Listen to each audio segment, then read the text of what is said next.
de evaluación y manejo de la piel en rinoplastía. Soy Luciano Tapia, residente de segundo año de otorrino, y hice esta presentación como parte de mi rotación por plástica con el doctor Gustavo Bravo. Esta presentación la hice en el fondo buscando en PubMed bajo criterios MESH, Skin y Rhinoplasty, y la mayoría de la literatura que encontré fue sobre rinoplastía abierta, así que será el fondo de lo que más hablaré hoy día. Y también me abocaré en lo que es rinoplastía primaria, porque en el fondo la rinoplastía de revisión o secundaria es un tema mucho más amplio y más complejo que no me referiré tanto hoy día. Los contenidos que vamos a ver va a ser una introducción y anatomía de la piel, cómo vamos a evaluarla, la evaluación ecográfica, que voy a hacer un poquito más de énfasis, el manejo de las pieles gruesas, principalmente por el tipo de pieles que nos encontramos en nuestra población, y finalmente una conclusión. La rinoplastía es el procedimiento de cirugía plástica facial más realizado a nivel mundial. Esto está muy estudiado y numerosos otorrinos realizan esta cirugía con fines funcionales y estéticos. De hecho, en nuestro servicio, de los 17 médicos staff, 11 la realizan, lo que es un 65%, por lo que me pareció importante de tratar en esta reunión. Y la forma nasal es gobernada por la bóveda osteocartilaginosa, pero también por su envoltura de tejidos blancos. Entonces, la piel puede afectar el resultado quirúrgico y también puede ser una limitación para la expectativa estética de nuestro paciente y también de nosotros como cirujanos. El problema que encontramos es que la mayoría de investigación que hay al respecto se centra tanto en la técnica quirúrgica y no en la piel. La piel se da poca atención y incluso cuando se habla de la piel, también se centra más en la técnica quirúrgica que en su evaluación preoperatoria o en su manejo postoperatorio. Y la evaluación que hacemos de la piel normalmente la realizamos, pero es una evaluación subjetiva. Y el cirujano se basa en su experiencia previa para ver la piel de su paciente. Y quería comentarles aquí que en el fondo la piel que nos vamos a encontrar nosotros, que es en el fondo el fenotipo latinoamericano, es menos gruesa que la que se encuentra en población afroamericana, pero también es más delgada que la que se encuentra en la población más gruesa, perdón, que se encuentra en la población caucásica. Ese es el tipo de piel que nos vamos a encontrar principalmente en nuestros pacientes. Entonces, un poquito hablar de anatomía de la piel.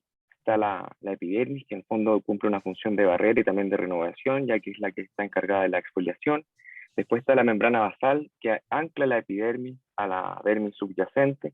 Entonces, es la que le da este aspecto de piel tersa y con poca laxitud en los pacientes jóvenes.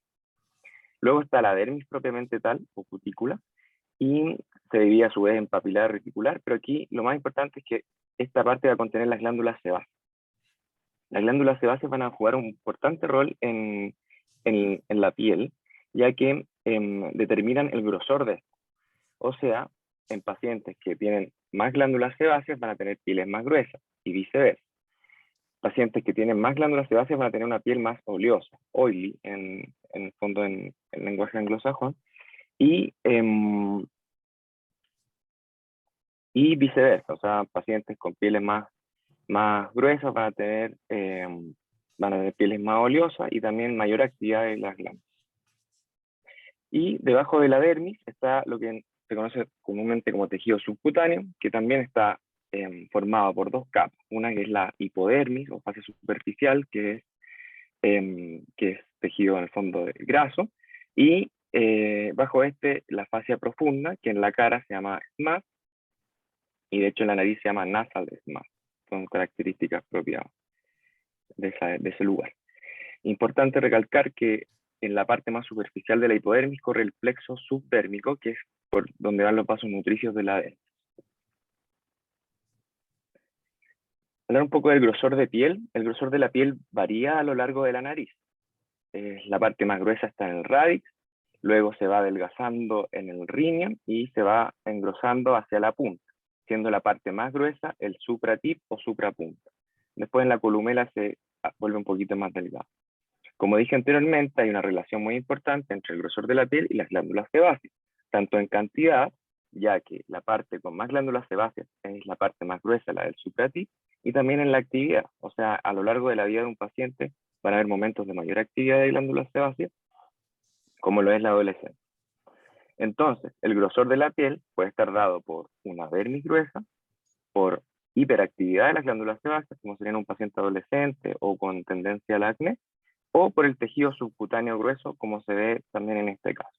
Este es un corte ecográfico de un dorso nasal, en el cual vemos los distintos grosores de la piel y del tejido subcutáneo.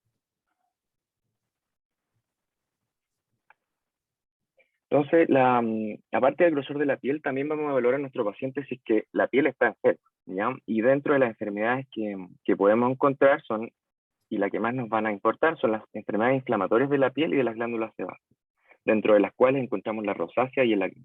¿Por qué son las más importantes? Uno, por su prevalencia, y dos, porque en el fondo estas dos enfermedades determinan inflamación, y la inflamación va a determinar un empeoramiento de nuestros resultados estéticos. Otras cosas que podemos encontrar son el daño solar, hallazgos de fotodaño y fotoenvejecimiento, para los cuales existen clasificaciones de Fitzpatrick y Gloglow, que en el fondo nos guían y nos orientan un poquito a en qué etapa del fotodaño está nuestro paciente. También encontramos desórdenes de la pigmentación, como lo es una entidad que es la hiperpigmentación postinflamatoria, que le podría pasar a nuestro paciente luego de una rinoplastia. Otra enfermedad en el fondo más generales que son el melasma. Y también recordar que hay alteraciones en la sensibilidad, como lo es el daño solar, la inflamación y el abuso de humectantes que causan. Entonces, hablar un poquito del acné y la rosácea.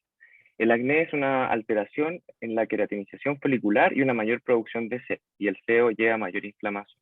La importancia, como dije, es la prevalencia. Se encuentra hasta en un 80% en pacientes adolescentes, y la prevalencia va disminuyendo a lo largo de la vida, pero sin embargo se mantiene estable alrededor de un 5% ya en la edad adulta. Y también es importante recalcar que hay un incremento después de la rinoplastia en pacientes que tienen un acné latente o un acné leve. Este se puede exacerbar luego en la rinoplastia hasta en un 27%.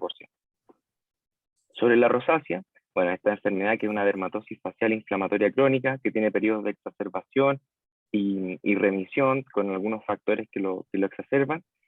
Y uno de estos factores es el daño a la piel, en el fondo la cirugía y la inflamación.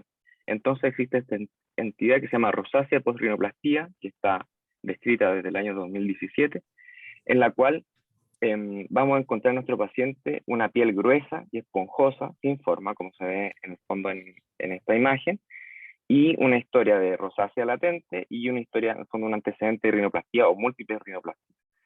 Entonces vamos a encontrar a esta paciente claramente con un resultado estético desfavorable, pero si nosotros le hacemos una ecografía, vamos a encontrar una dermis desorganizada y gruesa, tal como se ve en estas imágenes de acá, dermis gruesa o dermis desorganizada. Entonces en estos pacientes, la importancia es que está contraindicada la cirugía, porque si nosotros hacemos una cirugía, en el fondo dejamos la piel, o sea, una rinoplastia totalmente ideal, y nosotros estamos provocándole, estamos haciendo el factor que lo llevó a esta paciente a tener esta nariz. Entonces, la indicación acá es hacer un tratamiento agresivo de esta rosácea, para posteriormente tener un buen resultado estético, o si es que, fondo, a pesar del tratamiento, hay alguna corrección quirúrgica que hacer, se puede hacer, en fondo, una rinoplastia de aumento. Y también tenemos alteraciones de la piel postoperatoria. Y aquí vamos a encontrar dos grandes problemas, lo que son el edema y la fibrosis. El edema, definido como aumento de volumen de las partes blandas por acumulación de líquido debido a la misma inflamación, está presente en todo postoperatorio. Independientemente de lo que hagamos, lo vamos a encontrar en mayor o menor forma.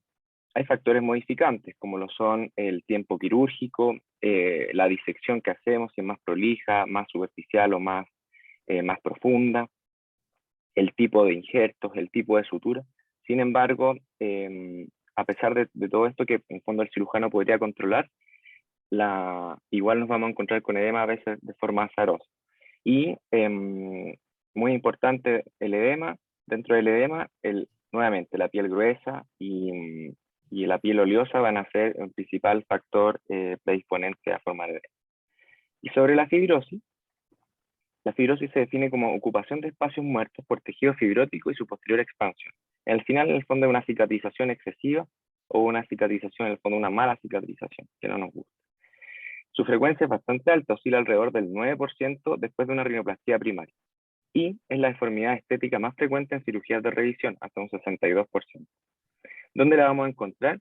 Predominantemente en la suprapunta o supratip, que da la deformidad conocida como polipip. ¿Por qué acá? Porque en el fondo acá es donde se forma, se hace un break entre la altura del dorso y la altura de la punta, entonces queda un espacio vacío que se tiende a rellenar con tejido fibrótico. Y nos quita el resultado estético, nos quita justamente este break que a nosotros nos gustaría que quedara en el nariz. Y el predisponente más importante para formar esto es la piel gruesa. Por lo que ya dije, porque tiende a mayor inflamación, mayor edema, pero también porque la piel gruesa le cuesta retraerse, le cuesta encogerse y le cuesta en el fondo dejar este espacio libre, este espacio en el fondo sin espacio vacío. Entonces esa característica de la piel gruesa también la hace más difícil que no se forme fibrosis. Entonces, dentro de la evaluación de la piel, y es que en el fondo lo que más voy a hacer énfasis hoy día, la importancia de la ecografía como un instrumento para evaluar la piel y las partes blandas de nuestra nariz. La ecografía es un examen que nos permite evaluar la anatomía de la nariz de una manera muy específica. Nos permite ver las distintas capas, como son la epidermis, que son esta línea hiperecoica superficial dada por la queratina. Después la dermis, que es esta banda un poquito menos hiperecoica, que está dada por el colágeno. Y después la hipodermis, que o también tejido subcutáneo, que en el fondo es esta capa hipoecoica dada por los lóbulos grasos. Como ven acá, estos son dos cortes transversales a lo largo del tercio medio y de la punta. Y vemos muy bien también las otras estructuras, como son los cartílagos, laterales en este caso, y alares, su disposición, su forma, su tamaño. Y también, no en estos cortes, sino que en otros también podemos ver los músculos y los huesos de la nariz. Aparte de la anatomía normal, la ecografía nos permite ver si es que hay algo más dentro de la nariz del paciente, como son los rellenos cosméticos, muy en boga hoy en día. Los rellenos, que son en el fondo materiales exógenos que se inyectan para la remodelación del contorno facial, la ecografía puede detectar su presencia, su extensión y también puede identificar los tipos más utilizados. Y cuando se aplica Doppler a color, también se puede ver la hipervascularización periférica en los bordes de estos rellenos, ya que en el fondo se producen cambios inflamatorios que son innegables. Se pueden, y aquí lo muy importante, la ecografía nos permite diferenciar los tipos de relleno, porque van a haber rellenos que son anecoicos, que están dados por sus componentes hidrofílicos, y también rellenos que son hiperecoicos, que en el fondo son generalmente materiales sintéticos. Entonces, la ecografía nos va a permitir diferenciar entre el más común que tenemos, que es el ácido hialurónico, que tal como se ve en esta imagen, que le inyectaron ácido hialurónico a este paciente en la punta nasal, nos permite diferenciar entre este tipo de rellenos y otros tipos de rellenos, que son hiperecoicos y que son más difíciles de extraer, le suman tiempo operatorio, le suman daño a las estructuras cartilaginosas y de tejidos blandos de nuestra nariz, nos dificultan el resultado operatorio de nuestra cirugía y también nos dan riesgo porque en el fondo después de nuestra cirugía y por la inflamación que uno produce se puede producir un cuerpo extraño, no a nuestra cirugía, sino que a los restos de tejido exógeno que no pudimos extraer. Aquí en el fondo de la foto de abajo es un relleno encontrado en la nariz de un paciente que es de policaprolactona, que en el fondo en la ecografía se va a ver totalmente hiperecoico, a diferencia del ácido hialurónico, que es más fácil de extraer y es más fácil de manejar con nosotros. También, aparte de los rellenos, podemos ver implantes, que son estructuras volumétricas sintéticas que se utilizan para restaurar el volumen o el contorno de la nariz. Hay diferentes tipos de materiales como silicona, polietileno, poliestireno, el famoso Porex, pero en el fondo también se van a ver en la ecografía como bandas hiperecoicas bien definidas, tal como vemos acá en el dorso de nuestro paciente que le pusieron este relleno. Y también, finalmente, la ecografía nos permite identificar injertos. de cartílago, entonces vamos a saber si el paciente tiene una rinoplastia previa, que podemos identificar qué tipo de injerto tiene, si tiene un CAP, si tiene un escudo, si tiene una LARRIM, etc. La ecografía también nos permite hacer esa diferenciación. Aparte de la evaluación preoperatoria, la ecografía nos sirve para seguir a nuestro paciente. Y principalmente por tres cosas. Primero, demostrar el edema, cosa que es muy importante para el cirujano y para los pacientes, porque si nuestro paciente tiene una nariz más grande o más rellena de lo que fue el postoperatorio inmediato, nosotros le podemos demostrar al paciente que esto es por el edema, una situación normal, algo esperable, y que no es por una deformidad de la cirugía. Podemos también seguir este edema y también tomar algunas medidas si es que este es excesivo. También podemos identificar la fibrosis y también hacerle un seguimiento en el tratamiento. Y aquí en el fondo, en este trabajo, van siguiendo ecográficamente a los pacientes luego de inyectarles corticoides y van demostrando cómo se va reduciendo el edema y la fibrosis. Y obviamente también nos va a diferenciar la ecografía de tener estas dos alteraciones como son el edema y la fibrosis ya de deformidades estructurales. O sea, decir que nos quedó un cartílago cuadrangular muy alto, o sea, un tercio medio muy alto, y la deformidad en Poly-Vic que tiene nuestro paciente es por eso y no por una fibrosis. La ecografía se ha intentado estandarizar el grosor de la piel medido por ecografía. Este trabajo de Ovalle, que es un dermatólogo dedicado a la plástica, con hartas publicaciones en este tema, busca hacerlo. Le hace un skin pinch test, que en el fondo es con un caliper, pellizcar la piel de la mejilla sobre el pliegue nasolabial, dividir en piel delgada, normal y gruesa, dependiendo del grosor, menor a 1 centímetro, entre 1 y 2 y mayor a 2 centímetros. Y esto se correlaciona ecográficamente con el grosor de la dermis en la ecografía. Se relaciona relativamente, no específicamente. Entonces los grosores aún no están estandarizados en ecografía, qué es delgado, qué es intermedio y qué es grueso. Cosa que en mi tesis estoy buscando realizar. Y también se correlaciona ecográficamente que en los pacientes con pieles oleosas hay un mayor porcentaje de estas en pieles gruesas, un 71% versus aproximadamente un 20% en pieles delgadas intermedias. Y en las mismas categorías clínicas de grosor también tienen pieles más oleosas. También la ecografía nos permite dividir entre lo que es dermis y lo que es tejido subcutáneo. Entonces nos permite diferenciar si el grosor está dado por la dermis o por la hipodermis. Y eso también nos sirve para saber qué puede ser modificado intraoperatoriamente y qué no. Hablar un poquito de pieles delgadas, voy a ser bien corto en esto porque no es la mayoría de las pieles que nos encontramos en nuestros pacientes. La ventaja que tienen es que nos permiten alcanzar la máxima definición posible. El problema es que incluso con pequeñas irregularidades, estas son palpables y o visibles. Dentro de las maniobras intraoperatorias que podemos tener en estos pacientes es hacer una disección en el plano más profundo posible, es decir, tratar de que sea subpericóndrico, subperióstico. Entonces, esto es altamente recomendado para mantener la mayor cantidad de tejido subcutáneo cubriendo nuestra estructura nasal. Y también podemos aumentar esta cobertura de tejido subcutáneo y camuflar. Esto puede ser con fascia, con pericondrio, con grasa, un cartílago morcializado, machacado, etc.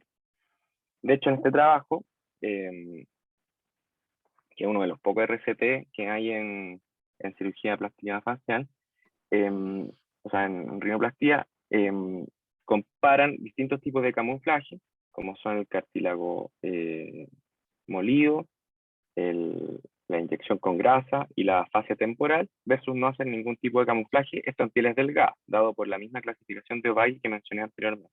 Y se demostró, por una encuesta de satisfacción al paciente, que el grupo que le iba mejor era con el cartílago molido, versus los otros tipos de camuflaje y versus también sin camuflaje. No es mi intención abogar por este tipo de camuflaje, pero sí en el fondo decir que el camuflaje es una técnica efectiva para obtener mejores resultados en pieles delgadas. Y llegamos a las pieles gruesas. como dije, son las que más vamos a encontrar en nuestra población de pacientes. Y aquí el principal problema que vamos a tener es que lograr una apropiada definición puede ser muy difícil.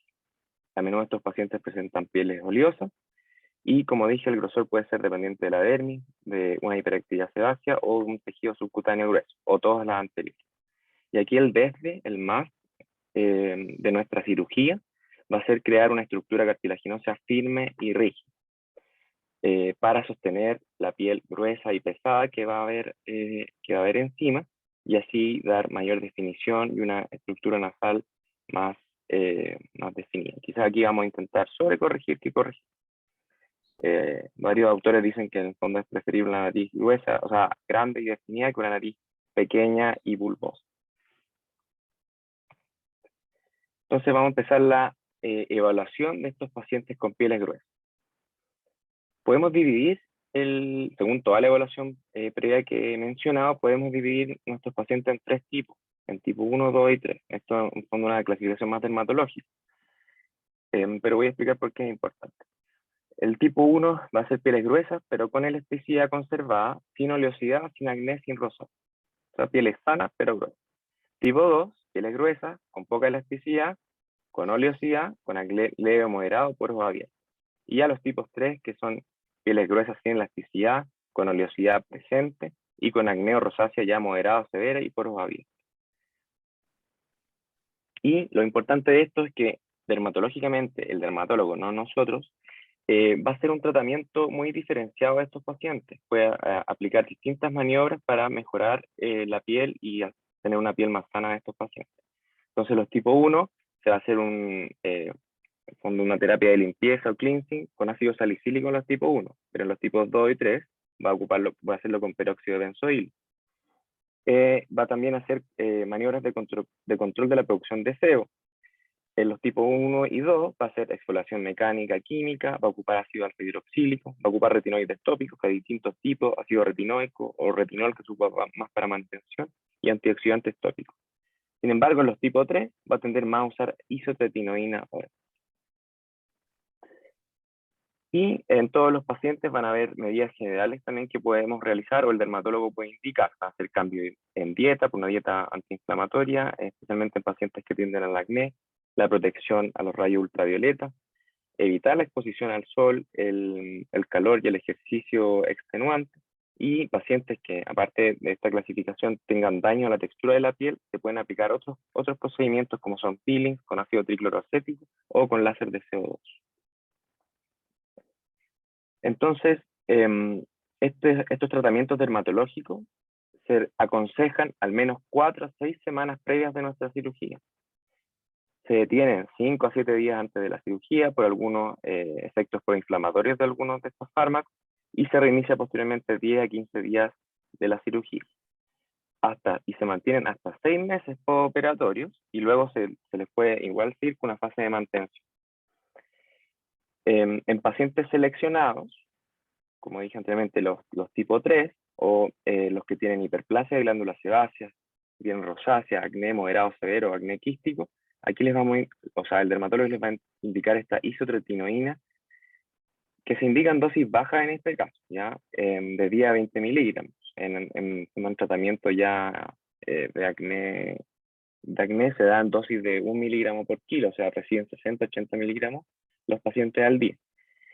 Y está comprobado que en este tipo de pacientes para rinoplastia, estas dosis bajas está comprobado que sirve para disminuir el grosor de la piel, para obtener mejores resultados. Esta se detiene una semana antes y después se inicia o reinicia, si es que no le dio antes, 2 a 4 semanas después de la cirugía, y también se mantiene por 4 a 6 meses. La isotretinoína tiene contraindicaciones, por ejemplo el embarazo, tiene efectos adversos, por ejemplo problemas hepáticos, y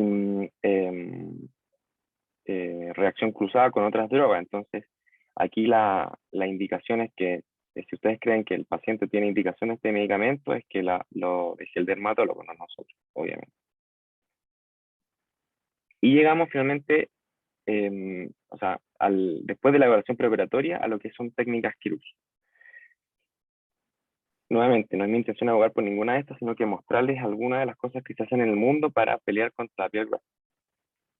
Y en primer lugar me gustaría mostrarles esta, que es la que más sentido me hizo y que tiene buenos resultados según sus autores, que es la supratip suture, que es básicamente pasar un punto de sutura desde el ESMAS o desde la hipodermis del supratip hacia la estructura subyacente, cosa de crear este break y cosa de reducir el espacio muerto que normalmente se produce en esa zona.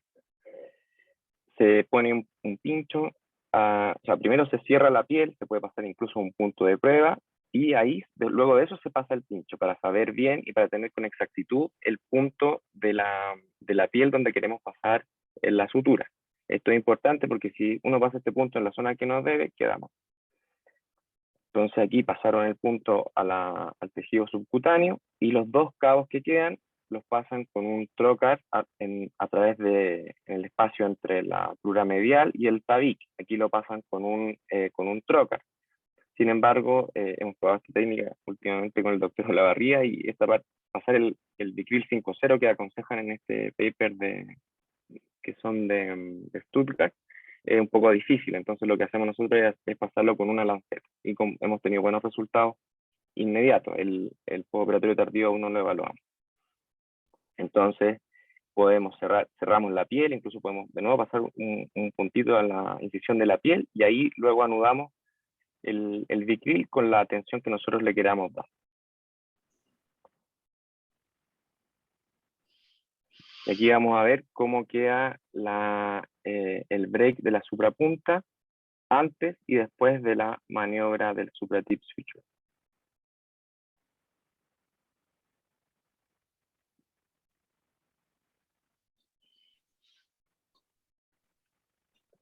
Hacia adelante y se ve el después. Como pueden ver, hay una diferencia evidente.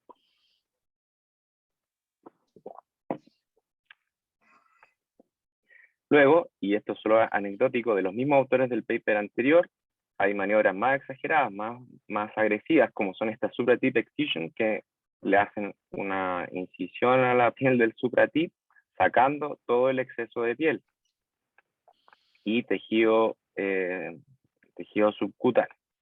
Esto, bajo los términos estéticos que manejamos nosotros actualmente, me parece un poco exagerado, y hay que reemplazar un relleno del supratip con una cicatriz, cosa que no sé si es muy buena idea. Luego tenemos las técnicas de defatting o de bulking, que es nuestros pacientes que tienen tejido subcutáneo grueso, y es sacar el tejido subcutáneo o grasa, principalmente de la punta y la suprapunta. Aquí lo que recomiendan varios autores es que en vez de hacer nuestro flap de piel subpericóndrico y sacar la piel de nuestro flap, del flap de piel directamente, es más hacer una disección un poquito más superficial, más subdérmica, y luego sacar la grasa desde los cartílagos subyacentes. ¿Por qué? Porque recordar que en la parte más superficial del tejido subcutáneo está el plexo subdérmico, por donde van los vasos que irrigan la piel, o sea, la dermis. Entonces, en pacientes, sobre todo los pacientes fumadores, se ha visto que podría haber un compromiso de la vasculatura, o sea que no sería buena idea. También mencionar que hay algunos pacientes que, además del tejido subcutáneo, o sea, además de la grasa, de la hipodermis gruesa, tienen el más grueso, como se ve en esta disección bastante acuciosa. Y estos pacientes también se beneficiarían de sacar ese tejido para adelgazar la punta y suprapunta. También hay otras técnicas que más hablan de lo que es la estructura cartilaginosa, como son los spread grafts cortos. En vez de ocupar spread grafts extendidos o largos, ocupar estos cortitos que son de 1 a 2 centímetros, que se limitan solo a la parte del tercio medio y no llegan hasta la parte de la suprapunta y punta, que es la parte de la piel delgada del dorso, se transforma en piel gruesa. Y así lograr una punta más angosta. Luego de la cirugía viene el manejo postoperatorio y el seguimiento de nuestros pacientes. Son pacientes que debemos seguir, que debemos mantener en controles periódicos. Hay distintos protocolos, pero cada cirujano sabrá cuándo controlarlo. Y aquí tenemos distintas medidas, de cosas muy básicas hasta cosas más específicas. pero las que tienen mayor evidencia y que puse en esta diapositiva son el frío local, las primeras 72 horas puede ser casi continuo y luego más periódico hasta los 4 o 5 días. Hacer el tapping o cuando poner cintas en el dorso nasal hasta la suprapunta para reducir el edema y para reducir los espacios muertos. Importante la posición semisentada del paciente para aumentar la gravedad y el drenaje del edema por gravedad, y evitar el ejercicio extenuante y el deporte para reducir el edema. También aquí tiene un rol la kinesioterapia. Hay muchos kinesiólogos dedicados a la cirugía plástica que saben perfectamente cómo hacer estos ejercicios o terapias para reducir principalmente el edema. Y también hay ejercicios que promueven la elasticidad de la piel, que también nos podría beneficiar para el resultado. Hay maniobras mecánicas, hay maniobras también por ultrasonido. Y también nosotros le podemos indicar a los pacientes masajes, automasajes para favorecer el drenaje de la piel. Y también están los corticoides tópicos, que tienen demostrado su rol para disminuir el edema y la fibrosis. Los estudios principalmente se han hecho en Estados Unidos con triamcinolona, que no está disponible en Chile, y se pueden inyectar 1 o 2 veces en el postoperatorio, ya que bueno, la triamcinolona tiene un efecto que dura 6 o 8 semanas, entonces no abusar, ya que existen riesgos con el medicamento, aunque son efectos adversos en un porcentaje bajo. Los principales son adelgazamiento excesivo de la piel, necrosis de la grasa o atrofia de los tejidos. Sin embargo, si están bien indicados nuestros pacientes efectivamente con piel gruesa, estos efectos se reducen. Entonces, a modo de conclusión, quise hacer una especie de algoritmo con lo que luego de estudiar y de hacer esta revisión, con lo que me hacía sentido. Entonces, en nuestros pacientes para rinoplastía, siempre evaluar la piel, ¿cierto? No fijarnos solamente en lo que vamos a hacer con los cartílagos, con los huesos, sino que también qué vamos a hacer con la piel y qué piel tiene nuestro paciente. Si es que en esta evaluación inicial nos encontramos con que el paciente tiene piel gruesa o tiene piel oleosa, o hay enfermedades preexistentes como las que mencioné, acné o rosácea, o el paciente no nos dice o sospechamos o finalmente nos dice que se puso algún relleno o tiene algún implante o injerto de cirugías previas, la recomendación sería hacer una evaluación de la piel secundaria. Y las herramientas que tenemos para eso van a ser la ecografía nasal, la evaluación por un especialista de la piel, que va a ser el dermatólogo, o también quise poner la derivación, derivar a un rinoplastólogo con más experiencia. Y todo esto va a terminar en conducta. Y las conductas van a ser el condicionamiento preoperatorio a manos del dermatólogo, maniobras quirúrgicas que van a estar a cargo nuestro, y el manejo y seguimiento postoperatorio, que también nos puede ayudar la ecografía como una gran herramienta. Esa es la bibliografía que quise poner al final, no las diapositivas para no saturarlas. Y así concluye mi presentación. Les quería comentar que la doctora Wurzmann es radióloga de clínica alemana y también del Instituto IDIEP, y ella es la que más, por lo menos en Chile, ha desarrollado la técnica de ecografía de piel y también dedicada a la cirugía plástica. Entonces, escribió recientemente este atlas de ecografía dermatológica para el que quisiera internarse más en el tema. Muchas gracias. Muchas gracias, Luciano. Súper exhaustiva y acuciosa la presentación. Yo quisiera, por algún motivo, supe lo de la isotretinoína, y yo creo que eso no se les vaya a dar la idea de manejarlo ustedes, porque en mujeres, no lo dijo Luciano, pero que estén por embarazarse o que vayan a embarazarse es tremendamente peligroso, y además en hombres, porque también pasa eso al semen. Entonces, si la persona puede pasárselo a la que se va a embarazar y eso puede causar tremendos problemas. Así que eso debe ser manejado por el dermatólogo y de forma bastante acuciosa, digamos, porque puede producir problemas. Lo de la ecografía dermatológica, al primero que le escuché hablar esto fue hace tiempo a Diego, y posteriormente pareciera que esto ha ido siendo adoptado, y es absolutamente cierto que la piel yo que me recuerdo de haber ido a cursos en los años 90, ni siquiera le prestaba mucha atención. Sí, decían pieles más gruesas, en el fondo el concepto puede producir, eh, que perdone un poco más las deficiencias quirúrgicas, y las pieles delgadas se notan mucho más las deficiencias quirúrgicas. Ese era como el concepto que se tenía. Eso de resultados ni siquiera se toma en cuenta. Hoy en día que la cosa es bastante más detallista y los pacientes exigen resultados, y es una cirugía que evidentemente la parte más visible del cuerpo es la cara. Esto ha tomado una fuerza mucho más importante, así que me parece importante que lo hayas traído a colación. Bueno, no soy yo la persona más indicada para hablar de esto, así que se ofrece la palabra.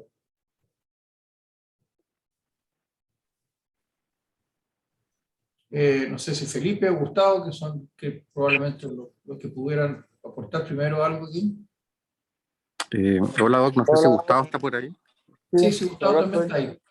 Lo voy a lograr de ver. Sí, bueno, Doc, en el fondo, obviamente ahora todo suma y todo está más protocolizado, por eso en el fondo casi que es como un proceso, por decirlo así, industrial, por lo menos tratar de estandarizar todos los factores que puedan influir en un resultado mejor, desde la dieta, en el preoperatorio, en el intraoperatorio, del manejo anestésico, que sangre poco, que se haga al menos edema, y cómo se llama, y el manejo postoperatorio, que sí, yo tengo un protocolo de seguimiento de hasta 6 meses. Hace mucho tiempo que yo le encontré mucho sentido al estudio con la ecografía, y por eso me compré el ecógrafo, y por eso que estamos tratando de hacerle la ecografía a la mayoría de los pacientes, y lo estamos utilizando sobre todo en las pieles gruesas, y también en el Perdona, seguimiento. te puedo interrumpir. ¿Sí? Es fácil para ustedes, pero te lo pregunto desde la ignorancia, ¿es fácil para el otorrino entender una ecografía de piel? No, no es fácil, pero como todo en la vida hay que estudiar y hacer, y en el fondo tratar de especializarse. Pues en el fondo, obviamente que al principio va a ser complicado, uno no va a entender prácticamente nada, y a medida que va pasando, ¿cómo se llaman los pacientes? Uno va a ir entendiendo más, uno va a ir viendo patrones distintos, la ecografía es muy operador dependiente, y obviamente que uno va aprendiendo en el camino.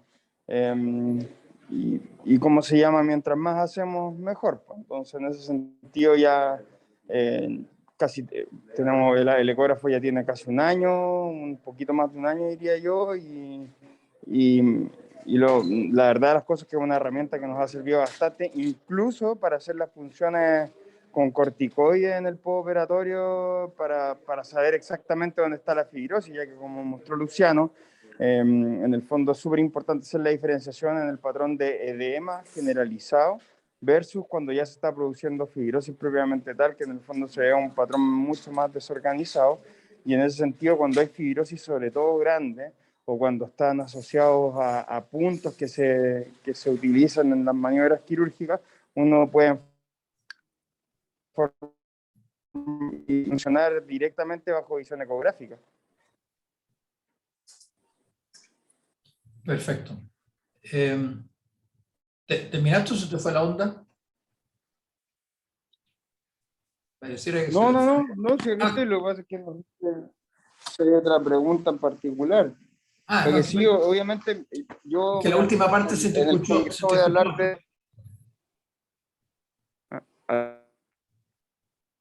Sí, es que estáis ¿Aló?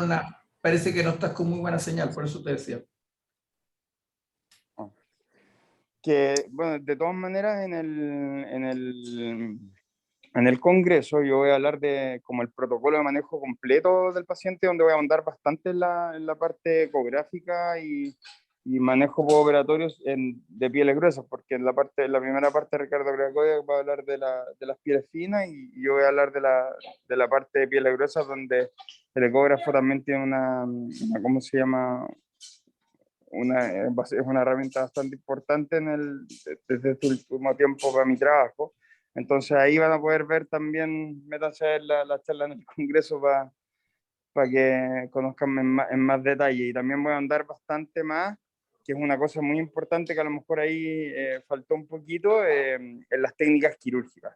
Porque desde mi punto de vista, las técnicas quirúrgicas que uno utiliza en el fondo para disimular muchas veces las pieles gruesas, porque en el fondo hacer el defatting, estructurar la nariz, eh, y también la parte dermatocosmética del postoperatorio es súper importante. Ok. ¿Aló? ¿Sí? ¿Quién? Doc, ¿Aló? ¿Sí? ¿Quién? Felipe. Felipe, dale. Hola. No, primero felicitar a Luciano por la charla. Es un tema que seguramente va a estar muy en boga, pero quisiera, al igual que Gustavo, aclarar algunos conceptos como generales para todos. Con esto primero, completamente de acuerdo que la isotretinoína puede ser muy simple, pero antes de empezar a manejar isotretinoína hay que saber y entrar en el riesgo, como dice usted, de algún efecto teratogénico. Hay que saber manejar todos los factores que pueden ir a favor o en contra de lo que se busca en el resultado de un paciente con pieles gruesas. Y eso hoy en día, que Gustavo tiene más experiencia usando el ecógrafo, todavía no está muy claro de cuál puede ser el rol exacto en el mejor manejo, en el mejor resultado. Entonces, primero, no es aconsejable que uno lo empiece a manejar, y segundo, todos los pacientes que tienen relleno deberían llevar una evaluación ecográfica.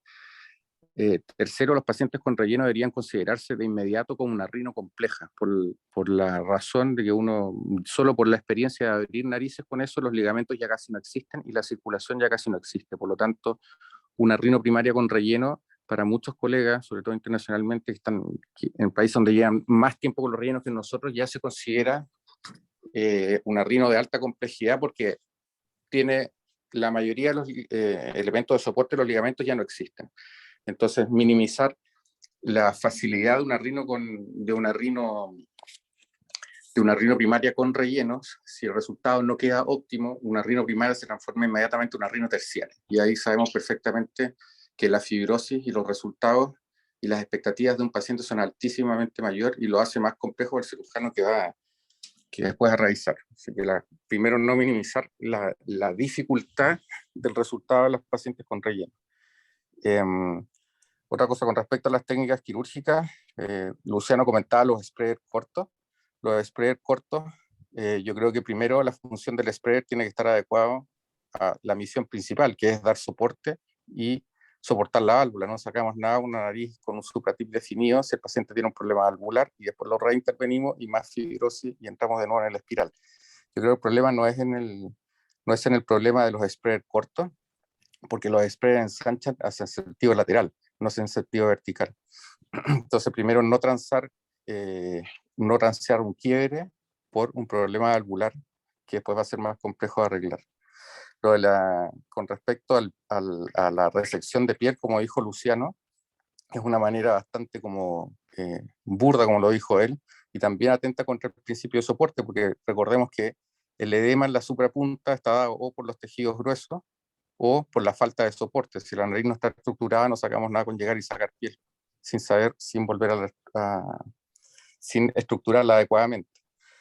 Y con respecto al punto que presentó, el punto es bastante útil, pero no debemos recordar que el punto se pasa en la zona donde va la arteria y la vena dorsal, que es uno de los principales mecanismos de drenaje y de la linfa y de todo el edema que se produce en la nariz, porque es bastante más gruesa la arteria y la vena dorsal que la arteria columeral, por las que van por el borde del ala, que esas ya de por sí se rompen y se alteran con el acceso a la cirugía.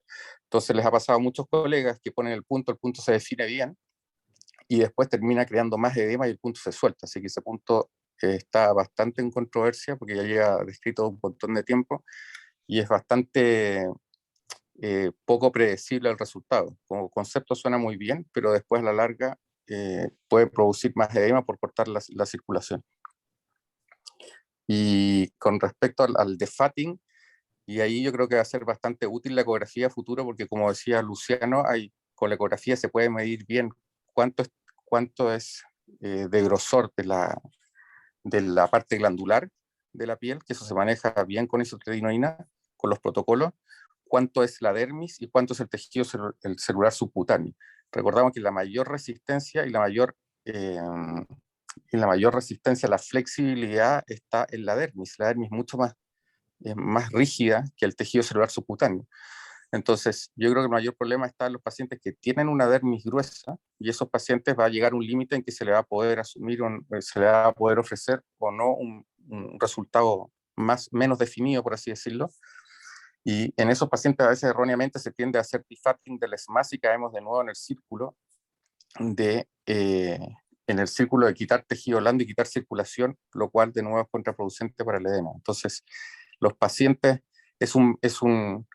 el encontrar el punto exacto, yo creo que la ecografía va a ser bastante útil a futuro, y yo creo que va a tender a diferenciarse entre los pacientes con una dermis gruesa y de un tejido celular más grueso, y eso después se va a evaluar que va a ser más deleterio con respecto al edema postoperatorio si una u otra, pero en general son rinos bastante complejas porque el límite está poco claro, y estructurar versus resecar tejido blando todavía no se encuentra bien el balance. Eso. Gracias, Felipe. Sí, hoy en día se agrega otro problema que a veces los pacientes no dicen que han tenido relleno, y el cirujano se lo encuentra in situ, digamos, ¿ya? Y es un problema. Así que ahí también, cuando hay sospechas, parece que la ecografía podría ser también de mucha utilidad. No sé si alguien más quiere aportar. Alfredo, no sé quién más pudiera dar alguna opinión.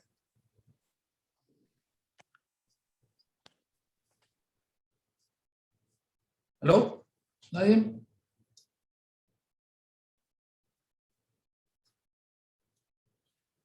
Bueno, aprovecho de